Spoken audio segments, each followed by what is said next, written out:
ನಡೀತಾ ಇರುವಂತಹ ಈ ಒಂದು ಸಭೆಯಲ್ಲಿ ನನ್ನನ್ನು ಒಂದು ಸಂಪನ್ಮೂಲ ವ್ಯಕ್ತಿಯಾಗಿ ಈ ಒಂದು ಕಾರ್ಯಕ್ರಮಕ್ಕೆ ಕರೆದಿದ್ದಕ್ಕೆ ಮೊದಲಿಗೆ ಈ ಒಂದು ಆರ್ಗನೈಸರ್ಸ್ಗೆ ಧನ್ಯವಾದಗಳನ್ನು ಹೇಳ್ತಾ, ವೇದಿಕೆ ಮೇಲೆ ಕೂತಿರುವಂತಹ ಎಲ್ಲ ಪಾರಂಪರಿಕ ವೈದ್ಯ ಮಹಿಳೆಯರಿಗೂ ಹಾಗೂ ವೇದಿಕೆಯ ಮುಂಭಾಗದಲ್ಲಿ ಕೂತಿರುವಂತಹ ಎಲ್ಲ ವೈದ್ಯರಿಗೂ ಶರಣಾರ್ಥಿಗಳನ್ನು ಹೇಳ್ತಾ, ಇಲ್ಲಿವರೆಗೂ ನಿನ್ನೆಯಿಂದ ಸಾಕಷ್ಟು ವಿಷಯಗಳನ್ನು ಕುರಿತು ಚರ್ಚೆಗಳಾಗಿದ್ದಾವ, ಗೋಷ್ಠಿಗಳು ಮುಂದುವರಿತಾನೇ ಇದೆ. ಈಗಿನ ಒಂದು ಗೋಷ್ಠಿ ಮಹಿಳೆಯರ ಕುರಿತಾಗಿ ಸ್ತ್ರೀರೋಗದ ಸಂಬಂಧ ಈ ಗೋಷ್ಠಿ ಇರುವಂಥದ್ದು. ನಾನು ಬಹಳಷ್ಟು ವಿಷಯಗಳನ್ನು ತಲೆಯಲ್ಲಿ ಇಟ್ಕೊಂಡು ಬಂದಿದ್ದೆ, ಅದನ್ನು ಹೇಳಬೇಕು ಇದನ್ನು ಹೇಳಬೇಕು ಅಂತ ಹೇಳಿಬಿಟ್ಟು ಉಮಾ ಮೇಡಮ್ ಅವರು ತಮ್ಮ ಪ್ರಾಸ್ತಾವಿಕ ನುಡಿನಲ್ಲಿ ಒಂದೊಂದು ಪಾಯಿಂಟನ್ನ ಹೇಳ್ಕೊಳ್ತಾ ಹೋಗ್ಬಿಟ್ರು. ಬಿಟ್ಟಿದ್ದೇನಪ್ಪ ಅಂತ ಹೇಳಿ ಯೋಚನೆ ಮಾಡ್ತಾ ಇದ್ದೆ. ಬಿಟ್ಟಿದ್ದು ಒಂದೇ, ನನಗೆ ನಮ್ಮ ಭಾಗದವರಾದಂತಹ ಬಿಜಾಪುರ್ನ ಸಿದ್ದೇಶ್ವರ ಸ್ವಾಮಿಗಳ ಪ್ರವಚನಗಳಲ್ಲಿ ಹೇಳ್ತಾ ಇರುವಾಗ ಒಂದು ಸಲ ಹೇಳಿದರು, ತಿಳಿದಿರುವಂಥದ್ದು ಬಹಳಷ್ಟು ಇದೆ, ಆಗಬೇಕಾಗಿರೋದು ಆಚರಣೆ, ನಡೆಸ್ಕೊಳ್ಬೇಕಾಗಿರೋವಂಥದ್ದು. ಎಲ್ಲರಿಗೂ ಇಲ್ಲಿ ಕೂತಿರುವಂಥವ್ರಿಗೆ ನನಗಿಂತ ತುಂಬ ಚೆನ್ನಾಗಿ ಎಕ್ಸ್ಪೀರಿಯನ್ಸ್ ಆಗಿರೋವಂಥದ್ದು ಬಹಳಷ್ಟು ನಿಮ್ಮ ಅನುಭವಗಳಿದ್ದಾವೆ. ದಿನನಿತ್ಯ ಸಾಕಷ್ಟು ಪೇಷಂಟ್ಗಳನ್ನು ನೋಡ್ತಾನೆ ಇರ್ತೀರ, ಸಾಕಷ್ಟು ತೊಂದರೆಯಿಂದ ಬಳಲ್ತಾ ಇರುವಂತಹ ರೋಗಿಗಳು ನಿಮ್ಮ ಹತ್ರ ಬರ್ತಾ ಇರ್ತಾರೆ. ಅವರಿಗೆ ಸಾಕಷ್ಟು ನಿಮ್ಮ ಅನುಭವ ಏನೇನಿದಾವ ಎಲ್ಲವೂ ಕೂಡ ಧಾರೆ ಇರ್ತಾ ಇರ್ತೀರ.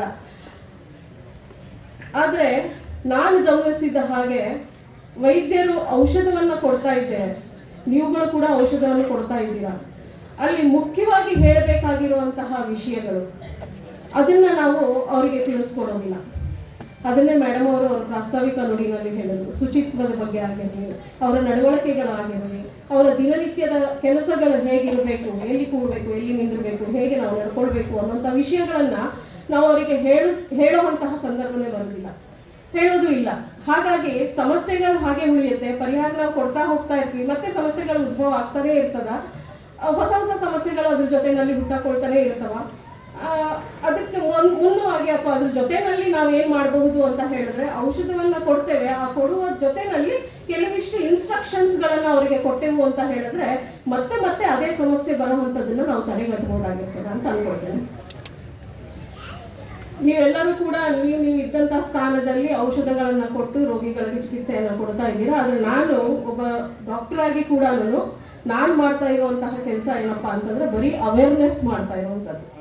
ಎಲ್ಲ ಹಳ್ಳಿಗಳಲ್ಲಿ ಹೋಗ್ತೇನೆ, ತಾಲೂಕುಗಳಲ್ಲಿ ಹೋಗ್ತೇನೆ, ಜಿಲ್ಲಾ ಮಟ್ಟಕ್ಕೆ ಹೋಗ್ತೇನೆ. ಬರೀ ಹೆಣ್ಣು ಮಕ್ಕಳಿಗೆ, ಅದು ಎಸ್ಪೆಷಲಿ ಹೆಣ್ಣು ಮಕ್ಕಳಿಗೆ ಮಾತ್ರ ಅವೇರ್ನೆಸ್ನ ಕೊಡ್ತಾ ಹೋಗುವಂಥದ್ದು, ಅವರಿಗೆ ಅರಿವನ್ನು ಮೂಡಿಸುವಂಥದ್ದು ಕೆಲಸ. ಯಾಕೆ ಅಂತ ಹೇಳಿದ್ರೆ ನಮ್ಮ ಆರ್ಗನೈಸರ್ ಪೂಜಾ ಮೇಡಮ್ ಅವ್ರು ಹೇಳಿದ್ರು, ಸದೃಢ ಮಹಿಳೆ ಸದೃಢ ಭಾರತ ಅಂತ ಹೇಳ್ಬಿಟ್ಟು ಇದೇ ಒಂದು ಅಭಿಯಾನದ ರೂಪದಲ್ಲಿ ನಡೆಸ್ತಾ ಹೋದ್ವಿ.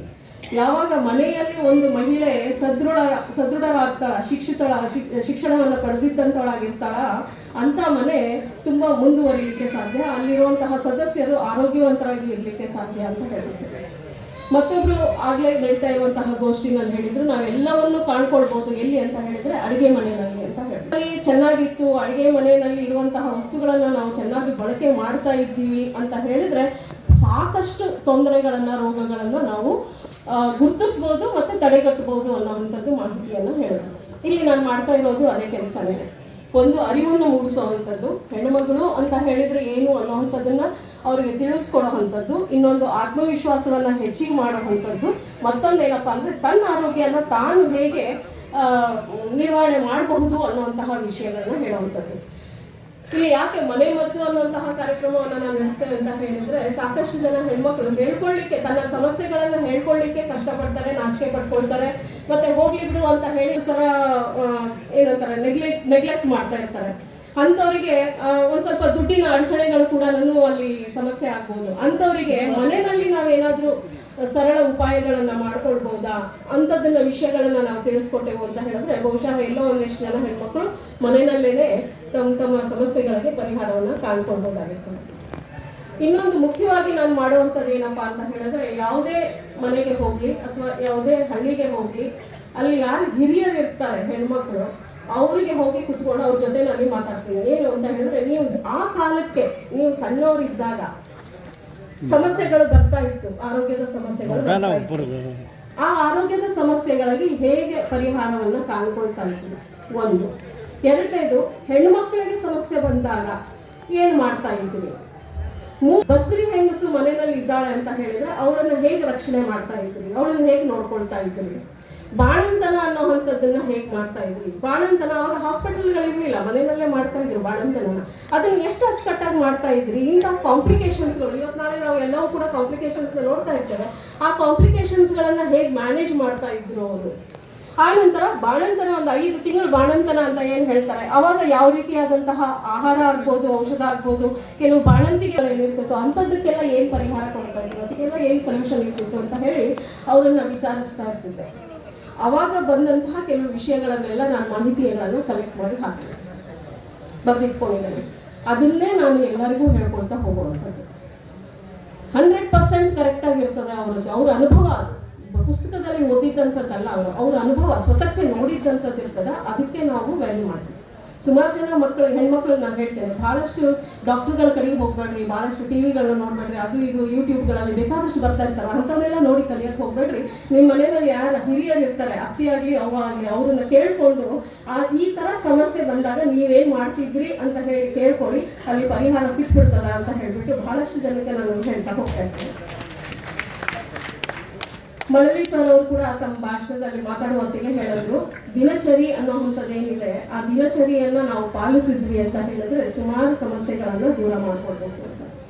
ಇವತ್ತಿನ ದಿವಸ ಬಂದಿರೋದೇ ಸಮಸ್ಯೆ ನಮ್ಮ ದಿನಚರಿ ಏನಿದೆಯಲ್ಲ ಅದು ಚೆನ್ನಾಗಿ ಇರಲಾರ್ದೇ ಇರುವಂತಹ ಕಾರಣ.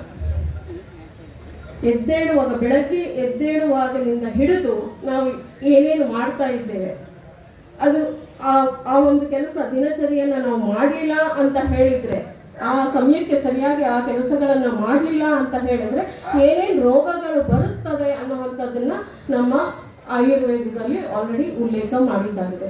ಮಳಲಿ ಸರ್ ಮೇಲೆ ಹೇಳ್ತಾ ಹೋದ್ರು, prevention is better then cure, prevention is better then cure ಅಂತ ಹೇಳ್ಬಿಟ್ಟು. ರೋಗ ಬಂದಾಗ ಔಷಧ ಕೊಡೋದು ದೊಡ್ಡದಲ್ಲ, ರೋಗ ಬರಲಾರ್ದೇ ಇರೋ ಹಾಗೆ ನೋಡ್ಕೊಳ್ಳುವಂಥದ್ದು ಹೇಗೆ ಅನ್ನೋಂಥದ್ದನ್ನು ನಾವು ಕಲಿಬೇಕಾಗಿರುವಂಥದ್ದು. ಅದರಲ್ಲಿ ಮೊದಲನೇ ಸಮಸ್ಯೆ ಏನು ಬರ್ತದಪ್ಪ ಅಂತ ಹೇಳಿದ್ರೆ, ಬೆಳಗ್ಗೆ ನಾವು ಕಣ್ಣು ಬಿಡೋದು ಯಾವಾಗ ಅಂತ ಹೇಳಿ. ಸೂರ್ಯ ಹುಟ್ಟಕ್ಕೆ ಮೊದಲು ನಾವು ಎದ್ದೇಳ್ತೀವ ಅಥವಾ ಸೂರ್ಯ ಹುಟ್ಟಿದ ನಂತರ ನಾವು ಹೇಳ್ತೀವ ಅಂತ ಹೇಳಿ. ನಮ್ಮಲ್ಲಿ ಹೇಳಿದೆ ಬ್ರಾಹ್ಮಿ ಮುಹೂರ್ತದಲ್ಲಿ ಎದ್ದೇಳಬೇಕು ಅಂತ ಹೇಳಿ. ಬ್ರಾಹ್ಮಿ ಮುಹೂರ್ತದಲ್ಲಿ ಎದ್ದಂಥವನಿಗೆ ಯಾವುದೇ ರೀತಿಯಾದಂತಹ ಸಮಸ್ಯೆಗಳು ಬರೋದಿಲ್ಲ ಅನ್ನುವಂಥದ್ದನ್ನು ಹೇಳಿದ್ದಾರೆ. ನಾವಿಲ್ಲಿ ಇಷ್ಟು ಜನ ವೈದ್ಯರಿದ್ದೀವಿ, ಸುಮಾರು 1000 ಜನ ವೈದ್ಯರಿದ್ದೇವೆ. ವೈದ್ಯ ವೃತ್ತಿಯನ್ನು ನಾವು ಪಾಲನೆ ಮಾಡ್ತಾ ಇರೋವಂಥವರಾಗಿದ್ದೇವೆ. ಎಷ್ಟು ಜನ ನಾವು ಬ್ರಾಹ್ಮಿ ಮುಹೂರ್ತದಲ್ಲಿ ಎದ್ದೇಳ್ತಾ ಇದ್ದೀವಿ? ಸುಮ್ಮನೆ ನಮಗೆ ನಾವೇ ಪ್ರಶ್ನೆ ಮಾಡಿಕೊಂಡ್ರೆ ಎಷ್ಟು ಜನ ನಾವು ಇಲ್ಲಿ ಕೂತಿದ್ದಂಥವರಲ್ಲಿ ಬ್ರಾಹ್ಮಿ ಮುಹೂರ್ತದಲ್ಲಿ ಎದ್ದೇಳ್ತೀವಿ? ಸ್ವಲ್ಪ ಪ್ರಶ್ನೆ ಮಾಡಿ.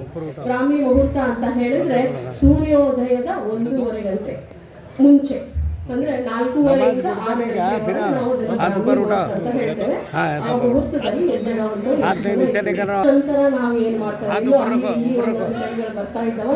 ತುಂಬಾ ಸಂತೋಷ ಆಯ್ತು. ಇಷ್ಟು ಜನ ನಾವು ಪಾಲನೆ ಮಾಡ್ತಾ ಇದ್ದೀವಿ ಅಂದ್ರೆ ಖಂಡಿತವಾಗಿ ಕೂಡ ನಮ್ಮ ಭಾರತ ಸದೃಢ ಆಗ್ಲಿಕ್ಕೆ ಸಾಧ್ಯ ಅಂತ ಹೇಳ್ತಾರೆ. ಬರೀ ಬೆಳಗ್ಗೆ ಎದ್ದೇಳೋದ್ರಿಂದಾನೇ. ಯಾಕೆ ಎದ್ದೇಳಬೇಕು ಬೆಳಗ್ಗೆ ಅಂತ ಹೇಳಿದ್ರೆ ಒಂದೇ ಒಂದು ಮುಖ್ಯ ಕಾರಣ ಹೇಳ್ತೀನಿ. ಒಂದೇ ಒಂದು ಮುಖ್ಯ ಕಾರಣ, ತಲೆ ಚೆನ್ನಾಗಿರುತ್ತೆ, ಬ್ರೈನ್ ಡೆವಲಪ್ಮೆಂಟ್ ಆಗ್ತದ, ಇಂಟೆಲಿಜೆಂಟ್ ಇರ್ತೀವಿ, ಏನು ಓದಿದ್ದೆಲ್ಲ ತಲೆಗೆ ಹೋಗ್ಬಿಡ್ತದ, ನಮ್ಮ ಆರೋಗ್ಯ ಚಂದ ಇರ್ತದ, ಇವೆಲ್ಲ ಹೇಳಲಿಕ್ಕೆ ಭಾಳ ಚೆನ್ನಾಗಿರುತ್ತೆ. ಒಂದು ಮುಖ್ಯ ಕಾರಣ ಏನಪ್ಪ ಅಂತ ಹೇಳಿದ್ರೆ ಮಲ ವಿಸರ್ಜನೆ ಮಾಡುವಂಥದ್ದು. ಬಹಳಷ್ಟು ಜನಕ್ಕೆ ಇವತ್ತಿನ ದಿವಸ ಕಾಡುತ್ತಾ ಇರುವಂತಹ ಸಮಸ್ಯೆ.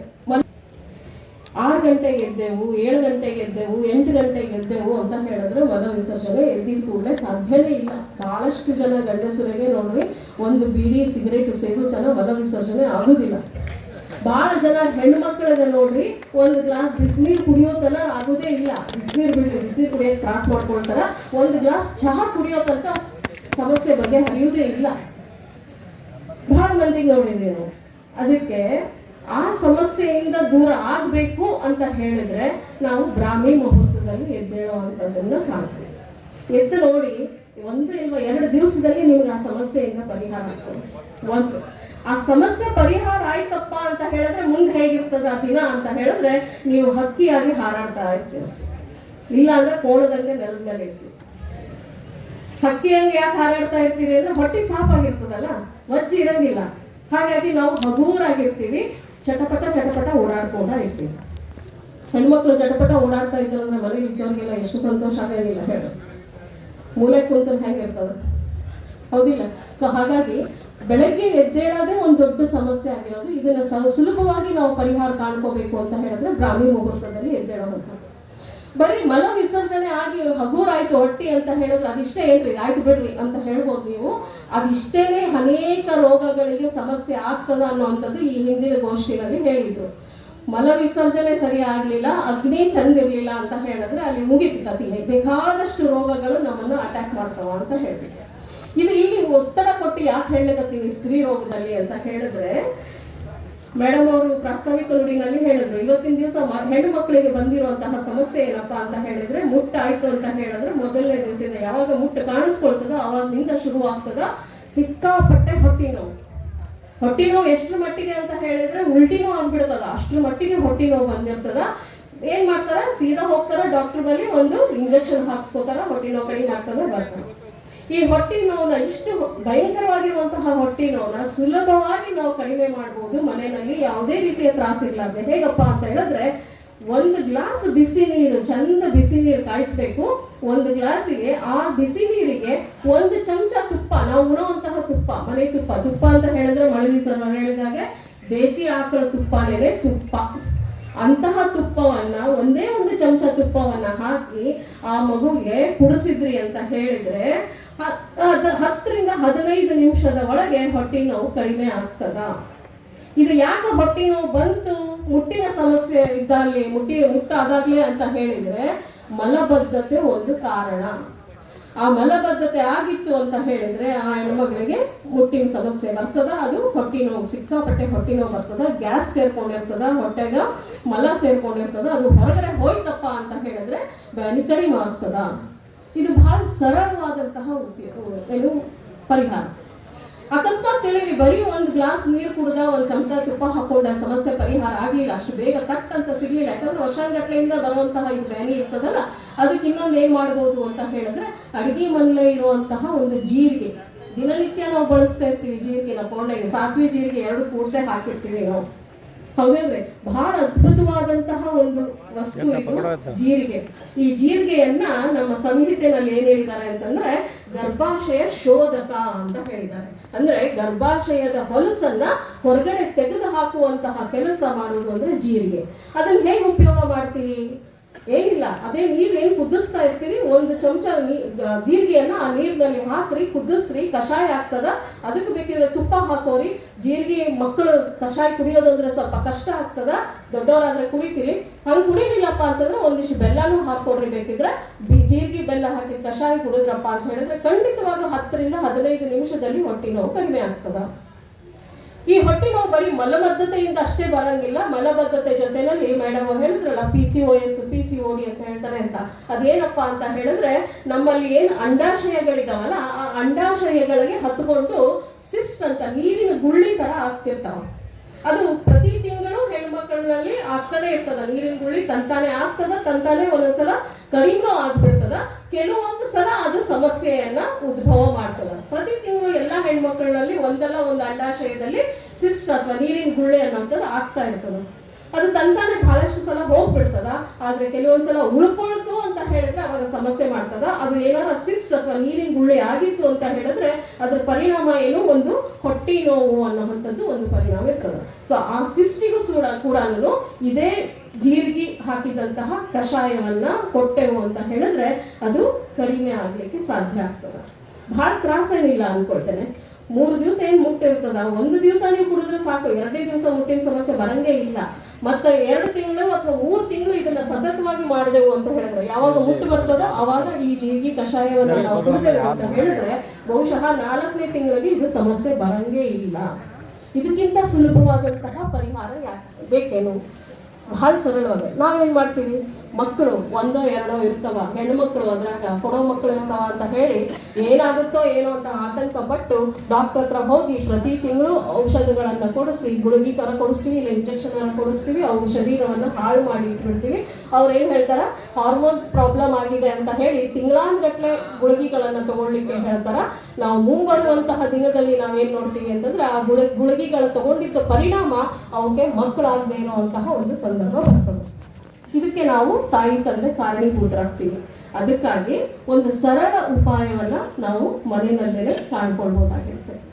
ಸಮಸ್ಯೆ ಬಹಳ ಸರಳ ಅನ್ನಿಸ್ತದ, ಆದರೆ ಕೆಲವೊಂದು ಸಲ ಇದರಿಂದ ನೆಗ್ಲಿಜೆನ್ಸ್ ಇಂದ ನಮಗೆ ಇದು ದೊಡ್ಡ ಒಂದು ಆಘಾತ ಕೂಡ ಆಗ್ಬೋದು. ನಾವು ಹೇಳಿದೆ ಒಂದು ಸಣ್ಣ ನೀರ್ಗುಳ್ಳಿ ಇರ್ತದ ಅಂತ ಹೇಳ್ಬಿಟ್ಟು, ಬರೀ ಒಂದು ಸಣ್ಣ ನೀರ್ಗುಳ್ಳಿ ಇತ್ತಪ್ಪ ಅಂತ ಹೇಳಿದ್ರೆ ಏನು ಸಮಸ್ಯೆ ಇಲ್ಲ. ಆ ನೀರ್ಗುಳ್ಳಿ ತರನೇ ಇನ್ನೊಂದು ಏನಾಗುತ್ತೆ ಅಂತ ಹೇಳಿದ್ರೆ ಚಾಕ್ಲೇಟ್ ಸಿಸ್ಟ್ ಅಂತ ಹೇಳಿ ಕೂಡ ಆಗ್ತದೆ. ಅಂದ್ರೆ ನೋಡ್ಲಿಕ್ಕೆ ಚಾಕ್ಲೇಟ್ ಕಲರ್ ನಲ್ಲಿ ಇರ್ತದ, ಗುಚ್ಚಾಕಾರದಲ್ಲಿ ನಾವು ಏನು ದ್ರಾಕ್ಷಿ ನೋಡ್ತೀವಲ್ರಿ, ದ್ರಾಕ್ಷಿ ಬಿಟ್ಟಿದ್ದು ಗುಚ್ಚಾಕಾರ ಹೇಗಿರುತ್ತಲ್ಲ ಆ ರೀತಿನಲ್ಲಿ ಇರ್ತದ. ಅದು ಇತ್ತಪ್ಪ ಅಂತ ಹೇಳಿದ್ರೆ ಬಹಳ ಡೇಂಜರ್ ಆಗಿರ್ತದೆ. ಇದನ್ನ ಗೊತ್ತು ಮಾಡ್ಕೊಳ್ಳೋದು ಹೇಗೆ? ಒಳಗಡೆ ಒಂದು ಸಣ್ಣ ನೀರ್ಗುಳ್ಳಿ ಆಗಿದೆಯೋ ಅಥವಾ ದೊಡ್ಡದ ಪ್ರಮಾಣದಲ್ಲಿ ನೀರ್ಗುಳ್ಳಿ ಆಗಿದೆಯೋ ಅನ್ನೋ ಅಂಥದ್ದನ್ನ ಗೊತ್ತು ಮಾಡ್ಕೊಳ್ಳೋದು ಹೇಗೆ?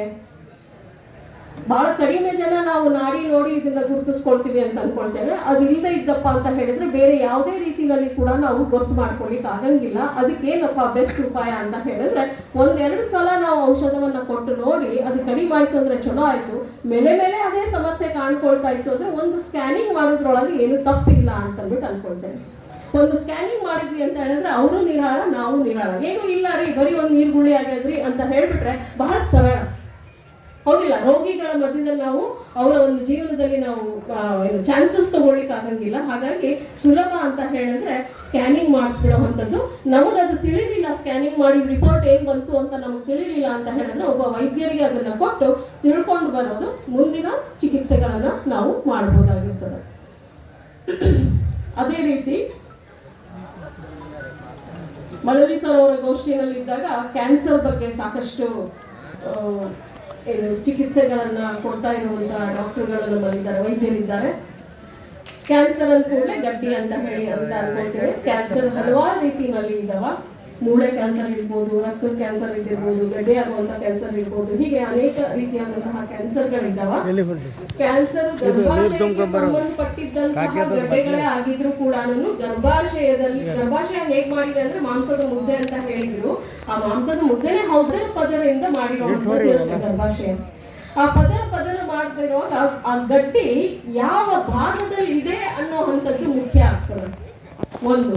ಎರಡನೇದು, ಆ ಗಡ್ಡಿಯ ಒಂದು ನೇಚರ್ ಅಂದ್ರೆ ಅದರ ಗುಣಲಕ್ಷಣ ಹೇಗಿದೆ ಅನ್ನೋವಂಥದ್ದು ಇಂಪಾರ್ಟೆಂಟ್ ಆಗ್ತದ. ಆ ಗಡ್ಡಿ ಎಷ್ಟು ಪ್ರಮಾಣದಲ್ಲಿ ಬೆಳೆದಿದೆ, ಎಷ್ಟು ದಿವಸದಲ್ಲಿ ಬೆಳೆದಿದೆ, ಇದೇನು ಭಾಳ ಫಾಸ್ಟ್ ಆಗಿ ಬೆಳೀತಾ ಇದೆಯೋ ಅಥವಾ ಭಾಳ ವರ್ಷಗಳಿಂದ ಇಷ್ಟೇ ಸೈಜ್ ಇದೆಯೋ ಅನ್ನೋವಂತಹ ಒಂದು ಏನು ಹಿಸ್ಟ್ರಿ ಏನಿದೆಯಲ್ಲ ಇದನ್ನ ತಿಳ್ಕೊಳ್ಳುವಂಥದ್ದು ಭಾಳ ಇಂಪಾರ್ಟೆಂಟ್ ಆಗ್ತದೆ. ಬಹಳಷ್ಟು ಜನ ಇದ್ದೀವಿ ಗಡ್ಡೆಗಳಿಗೆ ಕ್ಯಾನ್ಸರ್ ಅಂತ ಹೇಳ್ಕೊಂಡು ತಿಳ್ಕೊಂಡು ಗಡ್ಡೆಗೆ ಟ್ರೀಟ್ಮೆಂಟ್ ಕೊಡೋ ಅಂಥವ್ರು ಬಹಳ ಜನ ಇದ್ದೀರಾ. ಆದರೆ ಇದು ಯಾವ ರೀತಿಯಾದಂತಹ ಗಡ್ಡೆ, ಯಾವ ಭಾಗದ ಗರ್ಭಾಶಯದಲ್ಲಿ ಯಾವ ಭಾಗದಲ್ಲಿ ಇರುವಂತಹ ಗಡ್ಡೆ, ಇದನ್ನು ಸುಲಭವಾಗಿ ನಾವು ಔಷಧದಿಂದಲೇ ತೆಗಿಬಹುದಾ ಅಥವಾ ಅದಕ್ಕೆ ಸರ್ಜರಿ ಅನ್ನೋವಂಥದ್ದು ಅವಶ್ಯಕತೆ ಇದೆಯಾ ಅನ್ನೋ ಅಂಥದ್ದನ್ನ ತಿಳ್ಕೊಳ್ಳೋ ಅಂಥದ್ದು ಇವತ್ತಿನ ದಿವಸ ಬಹಳ ಅವಶ್ಯಕವಿದೆ. ನಾವು ವೈದ್ಯರೆಲ್ಲರೂ ನಮಗೆ ಗೊತ್ತಿದೆ, ನಮಗೆ ಕಾನ್ಫಿಡೆನ್ಸ್ ಇದೆ, ನಾವು ಇದಕ್ಕೆ ಮದ್ದು ಕೊಡ್ತೀವಿ ಅಂತ ಹೇಳ್ಬಿಟ್ಟು ನಮಗೆ ಗೊತ್ತಿದೆ. ಅಂತಹ ಆಯುರ್ವೇದದಲ್ಲೇ ಪ್ರತಿಯೊಂದು ಸಮಸ್ಯೆಗಳಿಗೆ ಪರಿಹಾರವನ್ನ ಕಾಣ್ಕೊಳ್ಬಹುದು ಅನ್ನುವಂತಹ ಒಂದು ಆಯುರ್ವೇದ ಸಂಹಿತೆಯಲ್ಲಿನೇ ಹೇಳಿದೆ. ಕೆಲವಷ್ಟೇ ರೋಗಗಳನ್ನ ನಾವು ಚಿಕಿತ್ಸಾ ಅಂದ್ರೆ ಔಷಧವನ್ನ ಕೊಟ್ಟು ಟ್ರೀಟ್ಮೆಂಟ್ ಮಾಡಬಹುದು.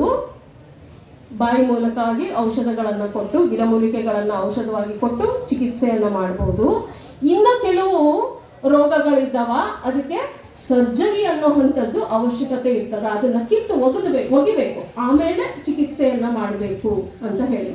ಇನ್ನೂ ಒಂದಿಷ್ಟು ರೋಗಗಳಿದ್ದಾವ, ಅದಕ್ಕೆ ನಾವು ಚಿಕಿತ್ಸೆ ಕೊಡ್ತಾನೇ ಇರಬೇಕು, ಅದು ಪೂರ್ತಿಯಾಗಿ ಗುಣಮುಖ ಆಗಂಗಿಲ್ಲ, ಅಂತವಕ್ಕೆ ಅವಾಗವಾಗ ಚಿಕಿತ್ಸೆಯನ್ನು ಕೊಡ್ತಾನೆ ಇರಬೇಕು ಅಂತ ಕೂಡ ಹೇಳಿದೆ. ಅದನ್ನ ನಾವೇನು ಹೇಳ್ತೀವಿ, ಸಾಧ್ಯ ರೋಗ, ಕಷ್ಟ ಸಾಧ್ಯ ರೋಗ, ಅಸಾಧ್ಯ ರೋಗ, ಪ್ರತ್ಯಯ ಅಂತ ಹೇಳ್ಬಿಟ್ಟು 4 ರೀತಿಯಲ್ಲಿ ಹೇಳಿದ್ದಾರೆ.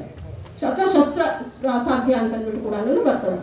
ಅಂದ್ರೆ ಸಾಧ್ಯ ರೋಗ ಅಂದ್ರೆ ನೀವೇನ್ ಮದ್ದುಗಳನ್ನ ಕೊಡ್ತಾ ಇದ್ದೀರಲ್ಲ ಇವತ್ತಿನ ದಿವಸ, ಗಿಡಮೂಲಿಕೆಗಳನ್ನ ತಂದು ಕಷಾಯಗಳನ್ನಾಗ್ಲಿ, ಕುಟ್ಟಿ ಪುಡಿಗಳನ್ನಾಗ್ಲಿ, ಗುಳಿಗೆಗಳನ್ನಾದ್ರೂ ಮಾಡಿ, ಭಸ್ಮಗಳನ್ನ ಮಾಡಿ ನೀವೇನ್ ಕೊಡ್ತಾ ಇದ್ದೀರಿ, ಅವು ಸಾಧ್ಯ ರೋಗ ಆಗ್ತದೆ. ಆ ನಂತರ ಶಸ್ತ್ರ ಅವಶ್ಯಕತೆ ಇತ್ತು ಅಂತ ಹೇಳಿದ್ರೆ ಅವರಿಗೆ ಸರ್ಜರಿ ಅನ್ನುವಂಥದ್ದು ಮಾಡಲಿಕ್ಕೆ ಬೇಕಾಗುತ್ತೆ. ಅದನ್ನು ಕಿತ್ತು ಒಗೆದ ಮೇಲೆ ಆಮೇಲೆ ನೀವು ಔಷಧವನ್ನು ಕೊಡ್ಬೋದಾಗಿರ್ತದೆ. ಇದನ್ನ ಗೊತ್ತು ಮಾಡ್ಕೊಳ್ಳೋದು ಹೇಗೆ? ಪೇಷಂಟ್ ಏನೋ ಬೇರೆ ಬೇರೆ ಎಲ್ಲ ಕಡೆ ನಿಮ್ಮ ಹತ್ರ ಪೇಷಂಟ್ ಬರಬೇಕಾದ್ರೆ ನನಗನ್ಸಿದ ಮಟ್ಟಿಗೆ ನಿಮ್ಮೆಲ್ಲರಿಗೂ ಅನುಭವ ಆಗಿದೆ ಅಂತ ಅನ್ಕೊಳ್ತೇನೆ. ನಿಮ್ಮ ಹತ್ರ ಪೇಷಂಟ್ ಬರಬೇಕಾದ್ರೆ ಯಾರೂ ಕೂಡ ತಕ್ಷಣಕ್ಕೆ ನನಗೇನೋ ಆಗ್ಲಿಕ್ಕತ್ತದ ನೋಡ್ರಿ ಅಂತ ಹೇಳಿ ನಿಮ್ಮ ಹತ್ರ ಬರಂಗಿಲ್ಲ. ಊರೆಲ್ಲ ಸುತ್ತಾಡಿ ಬಂದಿರ್ತವೆ. ಎಲ್ಲ ಡಾಕ್ಟರ್ಗಳು ಎಲ್ಲ ಥರ ಪತಿಗಳ ಹತ್ರ ಹೋಗ್ಬಿಟ್ಟು ಲಾಸ್ಟಿಗೆ ಇದು ಒಂದು ನೋಡ್ಬಿಡೋ, ಇವ್ರದ್ದು ಒಂದು ಕೈಗುಣ ಏನಾಗ್ತದ ಅಂತ ಹೇಳಿ ಬಂದವರೇ ಭಾಳ ಮಂದಿ ಇರ್ತಾರೆ. ಯಾರಾದ್ರೂ ನಿಮ್ಮ ಹತ್ರ ಫಸ್ಟ್ ಪೇಷಂಟ್ ಬಂದಾರೇನ್ರಿ, ನನಗೇನೋ ಆಗ್ಯದ ನೋಡ್ರಿ ಅಂತ. ಏನಿಲ್ಲ, ಇಷ್ಟು ದಪ್ಪ ರಿಪೋರ್ಟ್ ಹೊತ್ಕೊಂಡು ಬರ್ತಾರ್ರಿ, ಫೈಲ್ಗಳನ್ನ ತೊಗೊಂಡು ಬರ್ತಾರೆ. ಅವು ಫೈಲ್ಗಳನ್ನ ನಾವು ನೋಡ್ಲಿಕ್ಕೂ ಗೊತ್ತಿರಂಗಿಲ್ಲ, ಎಷ್ಟೋ ಸಲ ಟೆಸ್ಟ್ಗಳು ಏನಂತಾನೆ ಗೊತ್ತಾಗಂಗಿಲ್ಲ, ರಿಪೋರ್ಟ್ ಓದಿದ್ರು ಕೂಡ ತಿಳಿಯಂಗಿಲ್ಲ ನಮ್ಗೆ, ಹೌದಿಲ್ಲ? ಆ ಥರ ಸಂದರ್ಭ ಅದಾವ.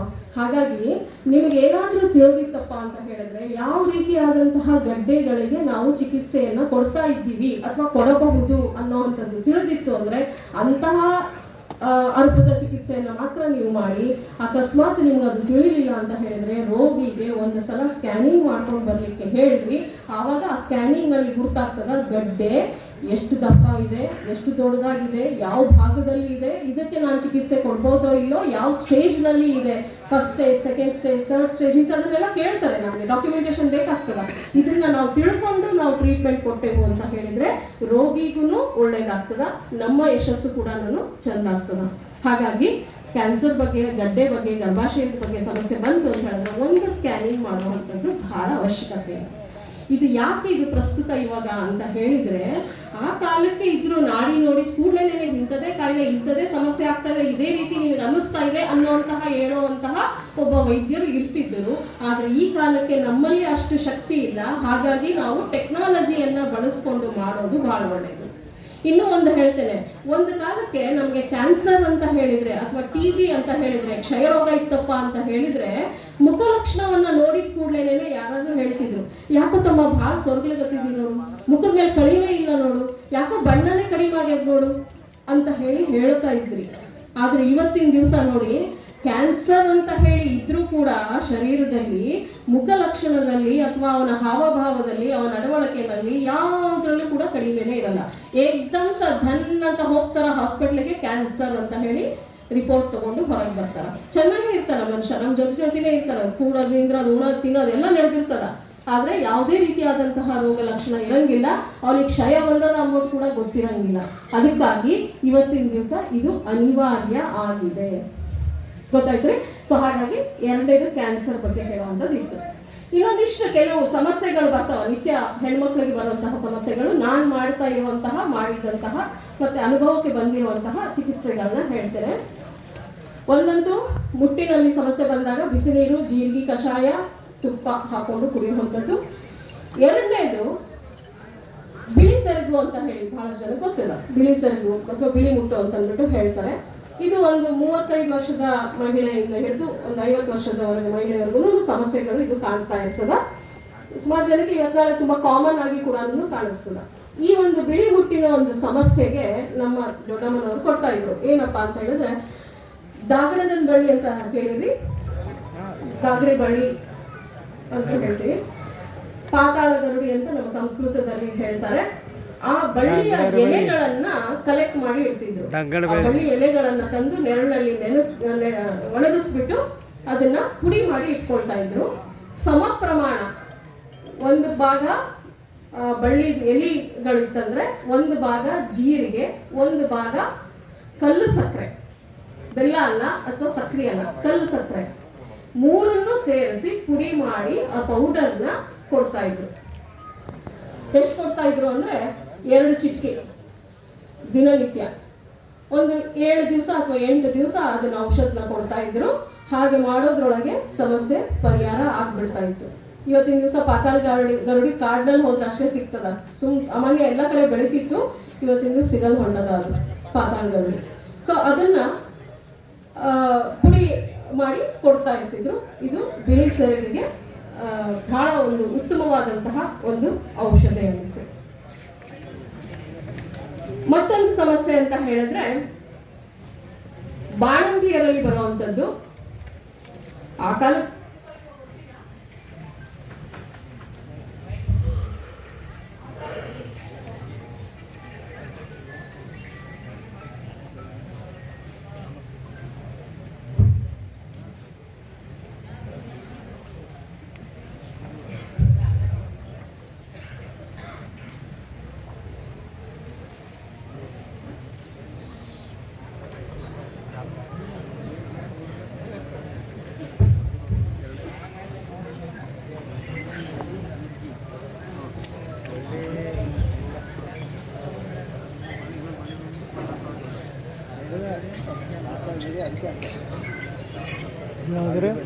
लागले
ಮುಟ್ಟಿದ್ರೆ ರೊಕ್ಕ ತಗೋತಾರೆ.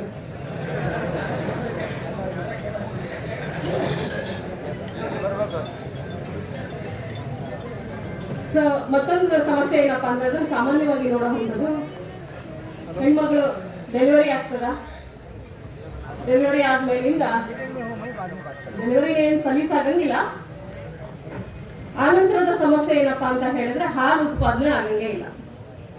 ಭಾಳ ಇವತ್ತಿನ ದಿವಸ ಉದ್ಭವ ಆಗ್ತಾ ಇರುವಂತಹ ಒಂದು ಸಮಸ್ಯೆ. ಆ ಹೆಣ್ಮಗಳಿಗೆ ಹಾಲೇ ಬರಂಗಿಲ್ಲ. ಹಾಗಾಗಿ ಮೇಲಿನ ಹಾಲು ಪುಡಿ ಹಾಕಿ, ಹಾಲಿನ ಪುಡಿ ಹಾಕಿ ಮಕ್ಕಳಿಗೆ ಇವತ್ತಿನ ದಿವಸ ನಾವು ಕೊಡ್ತಾ ಇದ್ದೇವೆ. ಅದಕ್ಕೆ ಒಂದು ಉತ್ತಮವಾದಂತಹ ಒಂದು ಪರಿಹಾರ ನಮ್ಮಲ್ಲಿ ಹೇಳಿರುವಂಥದ್ದು ಏನಪ್ಪಾ ಅಂದ್ರೆ ಶತಾವರಿ ಅಂತ ಹೇಳಿ ಕೇಳಿದ್ದೀರಾ ಅಂತ ಅನ್ಕೊಳ್ತೇನೆ. ಹಲವು ಮಕ್ಕಳ ಬಳ್ಳಿ ಅಂತೇಳಿ ಕೇಳ್ತೀರಿ, ಹಲವು ಮಕ್ಕಳ ತಾಯಿ. ಶತಾವರಿ ಅನ್ನುವಂಥದ್ದು ಪೌಡ್ರ್ ಏನಿದೆಯಲ್ಲ, ಹಾಲಿನಲ್ಲಿ ಹಾಕಿ ದಿನನಿತ್ಯ ಆ ಹಾಲನ್ನು ತಾಯಿಗೆ ಕುಡಿಸುವಂಥದ್ದು. ಅದರಿಂದಾಗಿ ಹಾಲು ಉತ್ಪಾದನೆ ಆಗ್ತದ ಅಂತ ಹೇಳ್ತಾರೆ. ಬೋರ್ನ್ವಿಟಾ, ಹಾರ್ಲಿಕ್ಸು ಇಂಥದನ್ನೆಲ್ಲ ಕೊಡೋ ಬದಲಾಗಿ ಶತಾವರಿಯನ್ನು ಪೌಡರನ್ನು ನಾವು ಹಾಲಿನಲ್ಲಿ ಮಿಕ್ಸ್ ಮಾಡಿ ಕೊಡೋವಂಥದ್ದು. ಅದನ್ನು ತುಂಬ ಸುಲಭವಾಗಿ ಮಾಡ್ಬೋದಾಗಿರುತ್ತೆ. ಅದಕ್ಕೆ ಇನ್ನೂ ಒಂದು ಸ್ವಲ್ಪ ರುಚಿ ಕೊಡಬೇಕು ಅಂತ ಹೇಳಿದ್ರೆ ನಾವು ಮನೆಯಲ್ಲೇ ಅದನ್ನು ತುಂಬ ಸುಲಭವಾಗಿಯೂ ಮಾಡ್ಬೋದು. ಹಾಲನ್ನು ಚೆನ್ನಾಗಿ ಕಾಯಿಸ್ಕೊಳ್ತಾ ಗಟ್ಟಿ ಮಾಡ್ಕೊಳ್ತಾ ಈ ಒಂದು ಶತಾವರಿ ಪೌಡರ್ನ ಆ ಹಾಲಿನಲ್ಲಿ ಮಿಕ್ಸ್ ಮಾಡ್ಕೊಳ್ತಾ ಗಟ್ಟಿಯಾಗಿ ಮಾಡೋದು. ಆನಂತರ ಅದಕ್ಕೆ ಬೆಲ್ಲ ಮತ್ತು ತುಪ್ಪ, ಅಥವಾ ಬೆಲ್ಲ ಇಲ್ಲಾಂದರೆ ಕಲ್ಸಕ್ಕರೆ ಮತ್ತು ತುಪ್ಪವನ್ನು ಹಾಕಿ ಕಲಿಸ್ತಾ ಹೋಗ್ತಾ ಇದ್ವಿ ಅಂದರೆ ಅದು ಗಟ್ಟಿ ಹಾಕೊಳ್ತಾ ಹೋಗಿ ಬೋರ್ನ್ವಿಟಾ ಹೇಗಿರುತ್ತಲ್ಲ ಆ ಬೋರ್ನ್ವಿಟಾ ಥರನೇ ಕಾಣಿಸ್ತದೆ. ಸೊ ಹಾಗಾಗಿ ಅದನ್ನು ಓಕೆ, ಹೌದು ಹೌದು, ಅದಕ್ಕೆ ಇನ್ನೊಂದು ಸ್ವಲ್ಪ ಶುಂಠಿ ಪುಡಿನೂ ಹಾಕೊಳ್ಬೋದ್ರಿ, ಬೇಡಂತೆ. ರೈಟ್, ಹೌದು.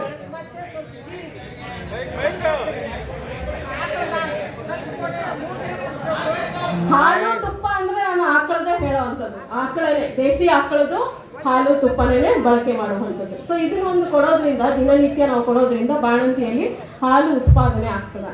ಹಾಗೆ ಮನೆಯಲ್ಲಿ ಹೇಗೆ ನಾವು ಮಾಡ್ತಾ ಇದ್ವಿ ಆ ಕಾಲಕ್ಕೆ ಅಂತ ಹೇಳಿದ್ರೆ, ಯಾವುದೇ ಬಾಣಂತಿಗೂ ಊಟ ಕೊಡಬೇಕಾದ್ರೆ ಆ ಸಬ್ಸಿಗೆ ಪಲ್ಯ ಆಮೇಲಿಂದ ಮೆಂತ್ಯವನ್ನು ಹೆಚ್ಚಿಗೆ ಬಳಸ್ತಾ ಇದ್ರು. ಮೆಂತ್ಯ ಪುಡಿಯನ್ನು ಅನ್ನದಲ್ಲಿ ಹಾಕೊಂಡು ಹೇರಳವಾಗಿ ತುಪ್ಪವನ್ನು ಹಾಕೊಂಡು ತಿನ್ನಿಸ್ತಾ ಇದ್ರು. ಆ ರೀತಿ ತಿನ್ನೋದ್ರಿಂದ ಆಕೆಯ ಒಂದು ಶರೀರದಲ್ಲಿ ಸಾಕಷ್ಟು ಬದಲಾವಣೆಗಳನ್ನು ನಾವು ನೋಡ್ಬೋದಾಗಿತ್ತು. ಇವತ್ತಿನ ದಿವಸ ನಾವು ಅದನ್ನು ಬಿಟ್ಟು ಎಲ್ಲ ರೀತಿಯಾದಂಥ ಆಹಾರ ಪದಾರ್ಥಗಳನ್ನು ಆಕೆಗೆ ಕೊಡ್ತಾ ಇದ್ದೇವೆ. ಹಸಿಮೆಣಸನ್ನು ನಾವು ಬಳಕೆನೇ ಮಾಡಿಸ್ತಾ ಇರಲಿಲ್ಲ, ಮುಟ್ಟಿಸ್ಕೊಡ್ತಾನೆ ಇರಲಿಲ್ಲ, ವಾಸನೆ ತೋರಿಸ್ತಾ ಇರಲಿಲ್ಲ ಬಾಣಂತಿಗೆ. ಇವತ್ತಿನ ದಿವಸ ಅದು ಒಂದು ಸಮಸ್ಯೆ ಆಗಿದೆ. ಅದೇ ರೀತಿ ಹಾಲು ಉತ್ಪಾದನೆ ಆಗದೇ ಇದ್ರೆ ಶತಾವರಿ ಪೌಡರನ್ನು ನಾವು ಬಳಸೋವಂಥದ್ದಿದೆ. ಕೆಲವರಿಗೆ ಹಾಲು ಹೆಚ್ಚಾಗಿ ಉತ್ಪಾದನೆ ಆಗ್ತಾ ಇರುತ್ತೆ, ಅದನ್ನು ಕಂಟ್ರೋಲಿಗೆ ತರಲಿಕ್ಕೆ ಆಗಂಗಿಲ್ಲ. ಅದೊಂದು ದೊಡ್ಡ ಸಮಸ್ಯೆ ಆಗ್ತದೆ. ಯಾಕಂದ್ರೆ ಇವತ್ತಿನ ಹೆಣ್ಮಕ್ಳು ಅವಾಗಿನ ಥರ ಒಳಗಡೆ ಕೂಡ್ತಾ ಇಲ್ಲ, ಇವಾಗ ಹೊರಗಡೆ ಅಡ್ಡಾಡೋವಂಥವ್ರಾಗಿದ್ದಾರೆ, ಕೆಲ್ಸಕ್ಕೆ ಹೋಗ್ತಾರೆ, ಹೊರಗೆ ಅಡ್ಡಾಡ್ತಾರೆ, ಎಲ್ಲ ಮಾಡ್ತಾರಲ್ಲ. ಹಾಗಾಗಿ ನ್ಯೂಸೆನ್ಸ್ ಥರ ಆಗಿದೆ. ಆ ಹಾಲನ್ನು ಹಿಂಗಿಸ್ಬೇಕು ಅಂತ ಹೇಳಿದ್ರೆ ನಮ್ಮ ಹಿರಿಯರು ಮಾಡ್ತಾ ಇದ್ದಿದ್ದಂತಹ ಪದ್ಧತಿ ಏನಪ್ಪಾ ಅಂತಂದ್ರೆ, ನಮ್ಮ ಕ್ಯಾಬೇಜ್ ಇದೆಯಲ್ಲ, ಪತ್ತಗೋಬಿ ಏನಿದೆ, ಆ ಪತ್ತಗೋಬಿಯನ್ನು ತಗೊಂಡು ಎದೆ ಭಾಗಕ್ಕೆ ಇಟ್ಕೊಂಡು ಅದರ ಒಳಗೆ ಎದೆ ಬಗ್ಗೆ ಮತ್ತೆ ಪತ್ತಗೋಬಿ ಮಧ್ಯದಲ್ಲಿ ಮಲ್ಲಿಗೆ ಹೂವು ಏನಿದೆಯಲ್ಲ, ಸುಗಂಧ ಭರಿತ ಮಲ್ಲಿಗೆ ಹೂವನ್ನು ಹಾಕಿ ಕಟ್ಟುತ್ತಾ ಇದ್ರು, ಬಟ್ಟೆ ಕಟ್ಟಿ ಇಟ್ಬಿಡ್ತಾ ಇದ್ರು. ಅದು ಹಾಲನ್ನು ಹಿಂಗಿಸ್ಬಿಡ್ತಾ ಇತ್ತು. ಹಾಗಾಗಿ ಇದು ಹಾಲನ್ನು ಕಡಿಮೆ ಮಾಡಬೇಕು ಅಂತ ಹೇಳಿದ್ರೆ ಒಂದು ಚಿಕಿತ್ಸೆ. ಇದನ್ನು ನೋಡಿದ್ದೇವೆ ನಾವು, ಸಾಕಷ್ಟು ಪರಿಣಾಮಕಾರಿಯಾಗಿ ಕೆಲಸ ಮಾಡ್ತದೆ. ಅದು ಏನಾರ ಹಾರ್ಮೋನಲ್ ಟ್ಯಾಬ್ಲೆಟ್ಸ್ ತಗೊಳ್ಳೋ ಬದಲಾಗಿ, ಡಾಕ್ಟರ್ಗಳ ಹತ್ರ ಹೋಗಿ ಔಷಧಗಳನ್ನು ತಗೊಳ್ಳೋ ಬದಲಾಗಿ ಇದನ್ನು ನಾವು ಮನೆಯಲ್ಲೇ ಮಾಡ್ಬೋದಾಗಿರುತ್ತೆ. ಎಲ್ಲರ ಮನೆಗಳಲ್ಲೂ ಮಲ್ಲಿಗೆ ಗಿಡ ಅನ್ನೋವಂಥದ್ದು ಇದ್ದೇ ಇರ್ತದೆ. ಆದರೆ ಮಲ್ಲಿಗೆ ಸೀಸನ್ನಲ್ಲಿ ಮಾತ್ರನೇ ಇದು ಮಾಡಲಿಕ್ಕೆ ಸಾಧ್ಯ ಆಗ್ತದೆ. ಆದರೆ ಮಲ್ಲಿಗೆ ಹೂವು ಇವತ್ತಿನ ದಿವಸ ಮಾರ್ಕೆಟ್ನಲ್ಲಿ 365 ದಿವಸನೂ ನಮಗೆ ಹೂವು ಸಿಗ್ತದೆ. ಹಾಗಾಗಿ ಅದನ್ನು ಬಳಕೆ ಮಾಡ್ಬೋದಾಗಿರುತ್ತೆ. ಸೊ ಇದು ಒಂದು ಸಮಸ್ಯೆಗೆ ಪರಿಹಾರವನ್ನು ನಾವು ಕಾಣ್ಕೊಳ್ಬೋದು. ಹೀಗೆ ಅನೇಕ ಸಮಸ್ಯೆಗಳು ಏನು ಇವತ್ತಿನ ದಿವಸ ಹೆಣ್ಮಕ್ಳಿಗೆ ಕಾಣಿಸ್ತದೆ, ಇದಕ್ಕೆಲ್ಲವೂ ಕೂಡ ಸರಳವಾದಂತಹ ಉಪಾಯ. ಮತ್ತೊಂದು ಅದ್ಭುತವಾದಂತಹ 5 ಔಷಧ ದ್ರವ್ಯಗಳು ನಿಮ್ಗೆಲ್ಲರಿಗೂ ಗೊತ್ತಿದೆ, ಹೇಳಿದ ಮೇಲೆ ಹೌದು ಅಂತೀವಿ. ಪಂಚವಲ್ಕಲ ಅಂತ ಹೇಳ್ತೇವೆ ನಾವು ಸಂಸ್ಕೃತದಲ್ಲಿ, ಆಯುರ್ವೇದದಲ್ಲಿ ಪಂಚವಲ್ಕಲ ಅಂತ ಹೇಳ್ತೇವೆ. ಪಂಚ ಅಂದರೆ 5, ವಲ್ಕಲ ಅಂತ ಹೇಳಿದರೆ ತೊಗಟೆ, ಯಾವುದೇ ಗಿಡದ್ದು ಅಥವಾ ಮರದ್ದು ತೊಗಟೆ ಏನಿರ್ತದ.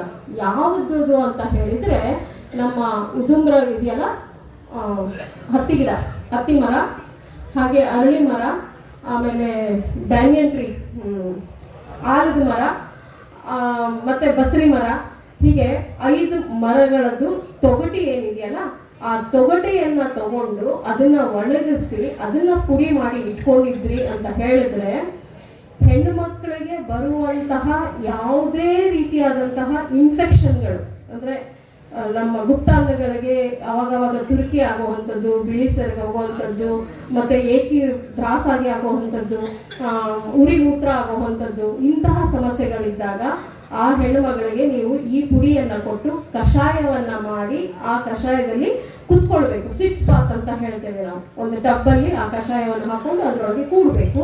ಹಾಗೆ ಮಾಡೋದ್ರಿಂದ ಇನ್ಫೆಕ್ಷನ್ಗಳು ಕಡಿಮೆ ಆಗಲಿಕ್ಕೆ ಸಾಧ್ಯ ಆಗುತ್ತೆ. ಇದು ಬಹಳ ಅದ್ಭುತವಾಗಿ ಕೆಲಸ ಮಾಡ್ತದೆ. ಬಹಳ ಸರಳವಾಗಿ ಈ ಮರಗಳು ಸಾಲಾಗಿ ನಮ್ಮ ಊರಿನ ಬದಿಯಲ್ಲಿ ರೋಡ್ ಸೈಡಲ್ಲಿ ಸಿಗ್ತದ. ಇಷ್ಟುದ್ದ ತೊಗಟೆಗಳನ್ನ ನಾವು ತಂದಿಟ್ಕೊಂಡಿದ್ದೆವು ಅಂತ ಹೇಳಿದ್ರೆ ವರ್ಷಗಟ್ಟಲೆ ಹೋಗ್ತದ. ಆ ಸಮಸ್ಯೆಗಳಿಗೆ ಬಹಳ ಅದ್ಭುತವಾದಂತಹ ಪರಿಹಾರವನ್ನ ನಾವು ಕೊಡ್ಬೋದಾಗಿರುತ್ತೆ. ಹಾಗಾಗಿ ಪಂಚವಲ್ಕಲ ಅಂತ ಏನು ಹೇಳಿದಲ್ಲ, ಯಾವುದೇ ರೀತಿಯಾದಂತಹ ಇನ್ಫೆಕ್ಷನ್ಸ್ ಇರ್ಬೋದು, ಉರಿಮೂತ್ರನೂ ಆಗಿರ್ಬೋದು, ಯಾವುದೇ ರೀತಿಯಾದಂತಹ ಇನ್ಫೆಕ್ಷನ್ಸ್ ಆಗಿತ್ತು ಅಂತ ಹೇಳಿದ್ರೆ ಬೇಗ ಪರಿಹಾರ ಸಿಗುವಂಥದ್ದು ಇದೆ.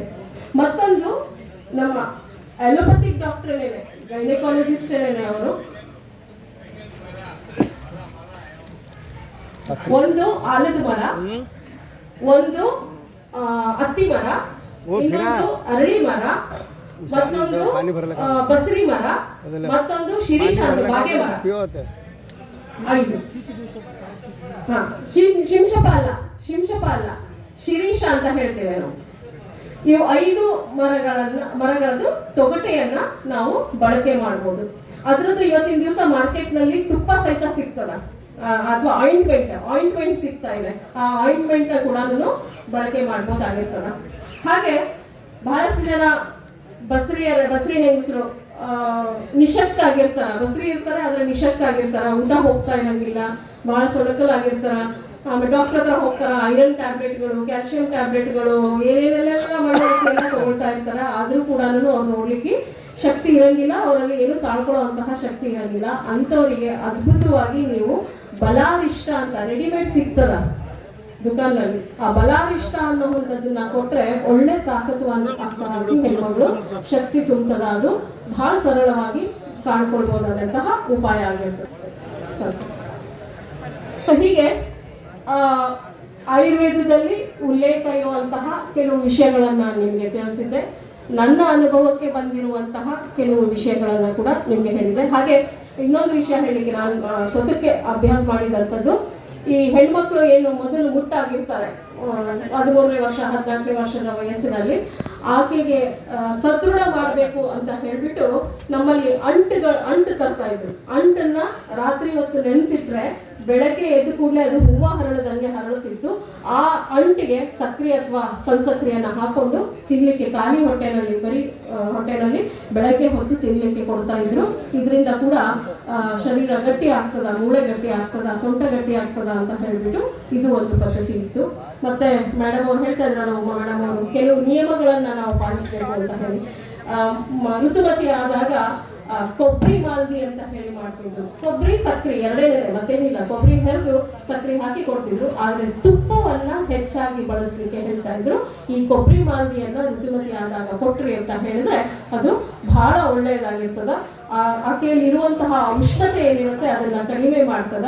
ಹಾಗಾಗಿ ಆಕೆ ಆರೋಗ್ಯವಾಗಿ ಇರ್ಲಿಕ್ಕೆ ಸಾಧ್ಯ ಆಗ್ತದೆ. ಹೀಗೆ ಇನ್ನೂ ಆಳ್ವಿ ಇದೆ, ಇಂಗಿದೆ, ಅಂಟು ಇದೆ, ಮೆಂತ್ಯ ಇದೆ, ಅನೇಕ ಅಡುಗೆ ಮನೆಯಲ್ಲೇ ಸಿಗುವಂತಹ ಔಷಧ, ಅನೇಕ ಸಂದರ್ಭಗಳಿದಾವೆ. ಸ್ತ್ರೀ ರೋಗ ಅಂತ ಹೇಳಿದ್ರೆ ಬಹಳಷ್ಟು ರೋಗಗಳು ಬರ್ತಾವ. ಇದು ಕೆಲವೊಂದೆರಡಷ್ಟೇ ನಾನು ಹೇಳಲಿಕ್ಕೆ ಇಲ್ಲಿ ಅವಕಾಶ ಆಗಿದೆ. ಇನ್ನೂ ಬಹಳಷ್ಟು ಇದಾವೆ ಹೇಳಲಿಕ್ಕೆ. ಅದು ನೋಡಿದ್ರೆ ಇಷ್ಟು ಎರಡೆರಡು ಚಿಟ್ಟಿ ಮಾಡ್ಕೊಂಡು ಬಂದಿದ್ದಾರೆ. ಸಮಯದ ಅಭಾವದಿಂದ ನಾವು ಹೇಳೋದಕ್ಕೆ ಸಾಧ್ಯ ಆಗ್ತಾ ಇಲ್ಲ. ಈ ಒಂದು ಸಮಯವನ್ನ ನನಗೆ ಕೊಟ್ಟು ಒಂದೆರಡು ವಿಷಯ ನನಗೆ ತಿಳಿದಿರುವಂಥದ್ದನ್ನ ತಮ್ಮಲ್ಲಿ ಹಂಚಿಕೊಳ್ಳಿಕ್ಕೆ ಅವಕಾಶ ಮಾಡಿಕೊಟ್ಟಂತಹ ವೇದಿಕೆಗೂ ಹಾಗೂ ತಾವೆಲ್ಲರೂ ಕೂಡ ಇಷ್ಟು ಆಸಕ್ತರಾಗಿ ಭಾಗವಹಿಸಿದ್ದೀರಾ ಈ ಒಂದು ಕಾರ್ಯಕ್ರಮದಲ್ಲಿ, ತಮಗೂ ಕೂಡ ನಾನು ಧನ್ಯವಾದಗಳನ್ನ ಹೇಳ್ತಾ ನಾನು ಮಾತನಾಡಿಸ್ತೇನೆ. ಈಗ ಬಂದ್ ಮಾಡಿ ಆಮೇಲೆ ಮತ್ತೆ